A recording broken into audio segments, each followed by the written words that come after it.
네, 다 같이 한 목소리로 봉독하시겠습니다. 은을 사랑하는 자는 은으로 만족하지 못하고 풍요를 사랑하는 자는 소득으로 만족하지 아니하나니 이것도 헛되도다. 재산이 많아지면 먹는 자들도 많아지나니 그 소유주들은 눈으로 보는 것 외에 무엇이 유익하랴. 노동자는 먹는 것이 많든지 적든지 잠을 달게 자거니와 부자는 그 부요함 때문에 자지 못하느니라. 아멘. 네, 기도하겠습니다. 하나님 아버지, 오늘도 새날 허락하시고 또 이렇게 추운 새벽부터 나와 하나님 앞에 예배드리게 하시니 감사드립니다. 오늘 우리가 이곳에서 드리는 예배를 기쁘게 받아주시고 또 우리가 하나님께 부르짖고 기도하고 간구하는 것마다 하나님의 선하신 뜻대로 응답하여 주시옵소서. 오늘도 우리에게 새 힘과 능력을 허락하시고 또 부어주시고 또 우리에게 주어진 일들 잘 감당할 수 있는 하루 되게 하여 주옵소서.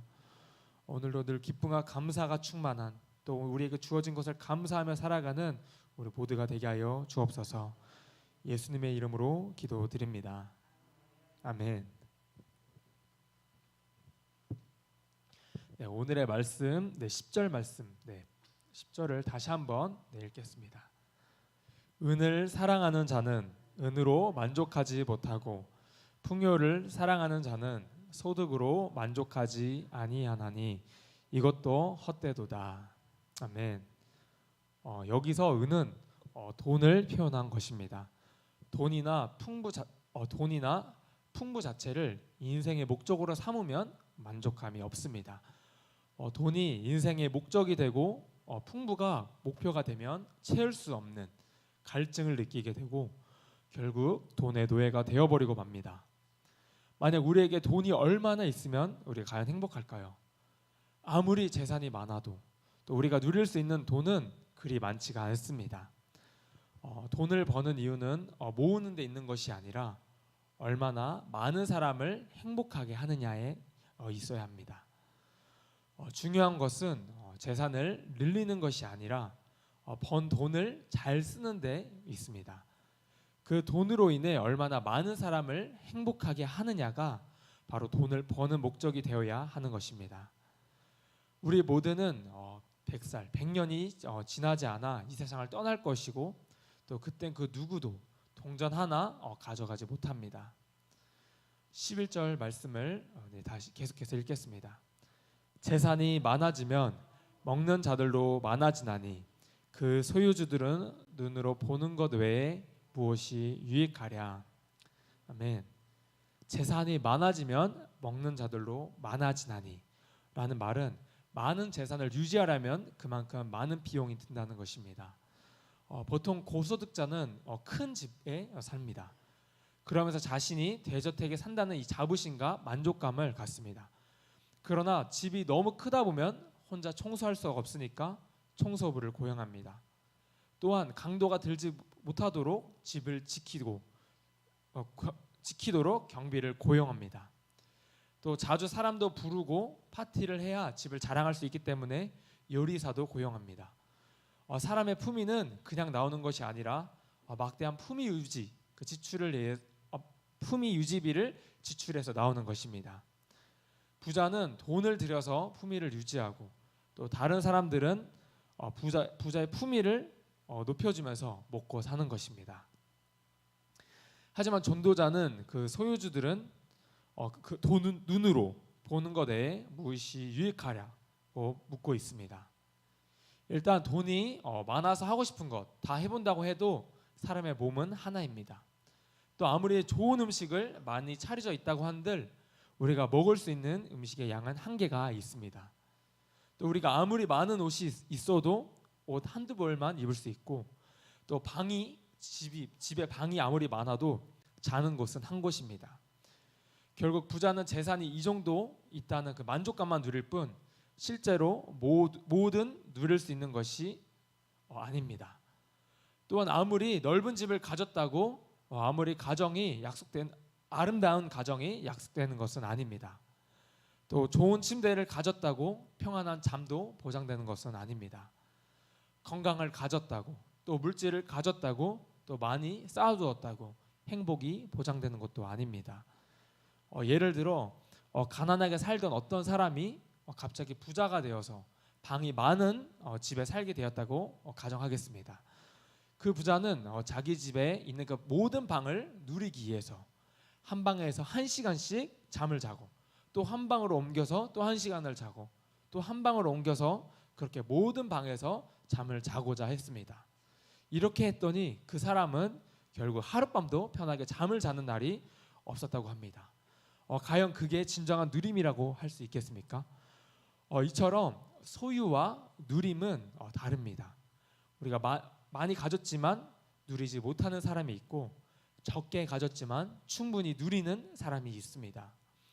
누림의 복을 받지 못하고 이 땅에서 땀 흘리고 수고하는 모든 일들이 그뿐이라면 그것은 정말 헛되고 헛되며 또 헛될 것입니다. 그러므로 어떤 것을 이루는 것도 중요하지만 이룬 것을 누리는 것도 매우 중요합니다. 예를 들어 좋은 아내가 주어졌는데 아내를 누리지 못하고 불나방처럼 밤거리를 헤매는 사람, 또 건강한 남편을 누리지 못하고 날마다 이웃의 남편의 그 풍요로움을 부러워하는 아내, 또 공부 잘하는 아이들을 보며 늘 짜증을 내며 자신들에게 스트레스를 주는 부모, 또 그들은 진정한 누림의 복이 무엇인지 아마 모르는 사람들일 것입니다. 아무리 좋은 것을 주어도 누리지 못한다면 그것은 진정한 복이 아닙니다. 가장 고상한 누림은 그 누림의 은혜를 깨닫고 베푸는 것입니다. 내가 누린 것으로 남도 누릴 수 있도록 하는 것입니다. 마치 예수님께서 십자가를 통해서 죽음에서 생명으로, 또 죄의 속박으로부터 자유함을, 또 절망으로부터 희망을 주신 것처럼 그 누림을 우리만 누리는 것이 아니라 다른 사람도 누릴 수 있도록 베풀어야 하는 것입니다. 이것이 우리가 나눠야 할 가장 큰 누림인 줄 믿습니다. 계속해서 본문 12절 말씀을 읽겠습니다. 노동자는 먹는 것이 많든지 적든지 잠을 달게 자거니와 부자는 그 부유함 때문에 자지 못하느니라. 아멘. 사람들의 눈에 부자는 아무 걱정이 없어 보입니다. 돈만 있으면 모든 것이 다 해결될 것으로 생각하기 때문입니다. 그런데 전도자는 아무 걱정 없이 보이는 부자들이 겪어야 하는 부담스러운 삶을 묘사하고 있습니다. 이것은 어마어마한 부자였던 솔로몬의 자신의 상황이기도 했습니다. 부가 사람들의 존경과 또 만족감을 가져오느냐고 묻는다면 결코 그렇지는 않습니다. 전도자는 노동자는 먹는 것이 많든지 적든지 잠을 잘 달게 자거니와 라고 했습니다. 노동자는 일단 하루를 벌어서 하루를 살아가기 때문에 지켜야 할 돈도 또 잃어버릴 걱정도 없습니다. 그런데 부자는 그 부유함 때문에 자지 못한다고 말하고 있습니다. 상식적으로 생각만 해도 금방 이해가 되실 것입니다. 부자가 부유함 때문에 잠을 자지 못한다는 것은 여기서 어디서는 우스갯소리로 부자가 부유하기 때문에 너무 맛있는 음식을 많이 먹어서 속이 더부룩해서 잠을 못 잔 것이다 라고 말하는 경우도 있습니다. 근데 여기서 말하는 의미는 부자는 자신이 가지고 있는 돈을 도둑맞지 않기 위해 신경을 쓰는 것 때문에 잠을 자지 못한다는 것입니다. 우리가 여행만 가도 지갑에 돈이 많으면 계속 신경 쓰이는 것과 마찬가지로 돈이 많으면 절대로 편안할 수가 없는 것입니다. 특히나 우리가 돈을 버는 것도 어렵지만 관리하는 일은 더욱더 어렵습니다. 노동자들은 하루 먹고 사는 이들에겐 지킬 것이 그다지 많지가 않습니다. 그날 열심히 벌어서 그날 먹고 살면 됩니다. 열심히 일했으니 잠도 잘 잘 수 있습니다. 남들이 빼앗아 갈 것도 없으니 걱정 없이 잠도 잘 잘 수 있습니다. 그러나 부자들은 그렇지 않습니다. 저축해 놓은 은행에 만약 파산하면 어떡하지? 투자한 주식이나 부동산이 떨어지면 어떡하지? 이런 고민들로 잠을 못 이룹니다. 밤사이 도둑이 들어 집에 있는 값진 것들을 훔쳐가면 어떻게 할까? 또 돈 때문에 나를 해치면 어떻게 할까? 이런저런 걱정들로 잠을 제대로 못 이룹니다. 이처럼 돈이 무조건 행복을 가져다 주는 것이 아니라 근심을 가져다 주기도 합니다. 돈을 모아 쌓게 되면 이렇게 될 수밖에 없습니다. 그래서 돈은 계속해서 흘러가야 합니다. 물이 높은 곳에서 낮은 곳으로 물 흐르듯이 돈도 많은 사람에게서 없는 사람으로 흘러가야 합니다. 그렇게 될 때 자신도 행복하게 될 뿐만 아니라 타인도 행복하게 되는 것입니다. 실제로 억만장자들을 대상으로 잠 못 이루게 하는 고민들을 살펴보면 그것은 막대한 부로 인해 망칠 자녀 교육으로 나타났습니다. 부자들을 대상으로 조사한 어느 한 통계에 따르면 억만장자들의 첫 번째 고민은 건강이었고 두 번째 고민이 야망과 진취성이 결여된 자녀들로 나타났습니다. 억만장자 부자들은 엄청난 부가 오히려 어린 시절에 그 자녀들의 야망을 뭉개버릴 것이라고 우려했습니다. 우리나라에서도 이런 말이 있습니다. 부자는 3대를 못 간다. 처음 돈을 모은 부자는 재산의 그 가치를 알고 소중히 여기지만 자녀들은 태어날 때부터 당연히 부가 길들여져 있기 때문에 재산이나 돈의 개념이 이렇게 점차 줄어든다고 합니다. 그래서 결국 자신의 재산을 지키지 못하고 까먹기만 한다는 그런 의미입니다. 많은 사람들은 부자가 되어서 마음껏 하고 싶은 것을 다 하며 떵떵거리는 인생을 살고 싶어 합니다. 그래서 사람들은 그 부유함을 사모하며 또 부자가 되기 위해 열심히 살아갑니다. 그러나 인생에는 반드시 명함, 흑과 백이 있습니다.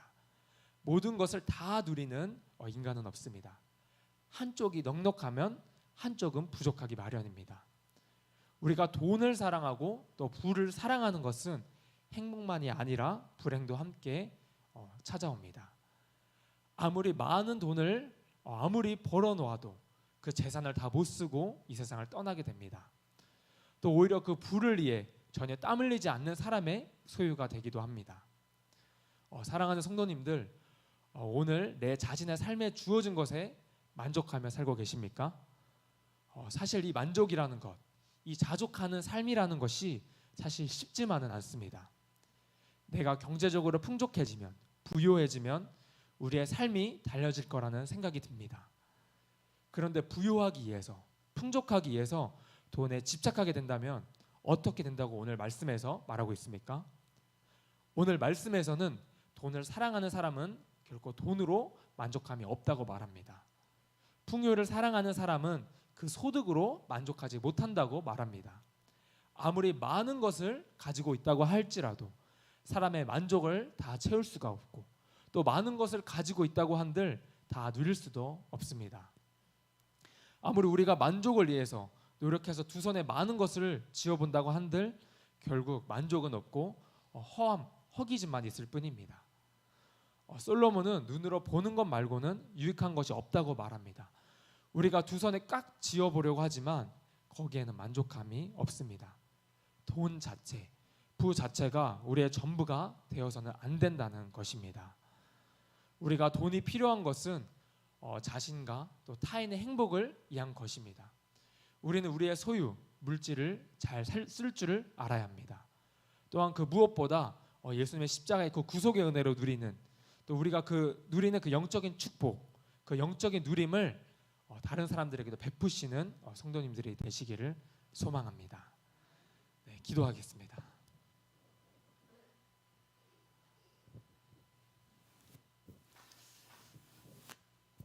하나님 아버지,